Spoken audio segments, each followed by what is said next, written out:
पिछले एक साल से इजराइल लगातार युद्ध कर रहा है। पहले हमास से लड़ा, उसके बाद अब हिजबुल्लाह से लड़ाई जारी है। हिजबुल्लाह से लड़ाई के दरमियान बहुत कुछ देखने को मिला। पहले पेजर अटैक, फिर वॉकी टॉकी अटैक। इस दरमियान हिजबुल्लाह के बहुत सारे कमांडर या कहें लड़ाके मारे गए। इसके बाद इजराइल ने हमला शुरू किया हिजबुल्लाह के कमांडरों के ऊपर। ये वो कमांडर थे जो सालों से दहशत फैला रहे थे, या कहें सालों से हिजबुल्लाह की रीढ़ की हड्डी बने हुए थे। हिजबुल्लाह को चलाने में इनका अहम योगदान था। अब तक इजराइल ने ऐसे 7 कमांडरों को मार गिराया है जिनके दम पर हिजबुल्लाह फल फूल रहा था। लेकिन इन कमांडरों के मारे जाने के बाद कह सकते हैं कि हिजबुल्लाह पूरी तरह से बैकफुट पे आ गया है। भले उसके नेता जो मौजूदा इस वक्त जिंदा हैं वो तमाम तरह की बयानबाजी कर रहे हैं, लेकिन ऐसे तमाम सारे कमांडर मारे गए हैं जो एक बड़ी बड़ी जिम्मेदारियां निभाते थे और कई सारे बड़े युद्धों पर कह सकते हैं जीत दिलाई थी हिजबुल्लाह को। तो चलिए आपको इस वीडियो में मैं आपको विस्तार से बताता हूं कि वो कौन से 7 कमांडर हैं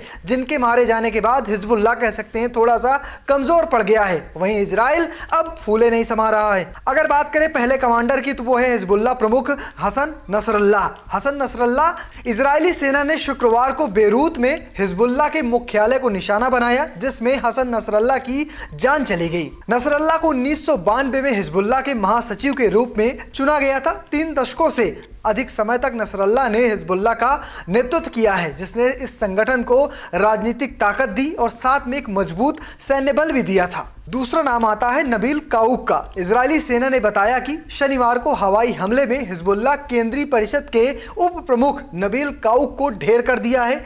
1980 के दशक से नजीब हिजबुल्लाह का एक सदस्य था। बाद में काउक ने पहले दक्षिणी लेबनान में हिजबुल्लाह के सैन्य कमांडर के रूप में कार्य किया था और 2020 में अमेरिका ने उसे वैश्विक आतंकवादी घोषित किया था।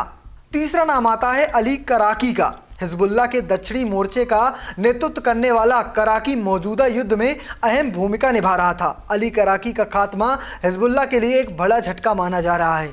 चौथा नाम है इब्राहिम अकील का। अकील की भी हैसियत हिजबुल्लाह के कमांडो में दूसरे नंबर पर थी। वो नसरल्लाह को सीधे रिपोर्ट करता था। अकील पर 1983 में हुए बम विस्फोटों के मामले में 58 करोड़ रुपए का इनाम था। अकील के साथ हमले में एलीट राडवान फोर्स के कमांडर अहमद वहाबी को भी मारा गया था।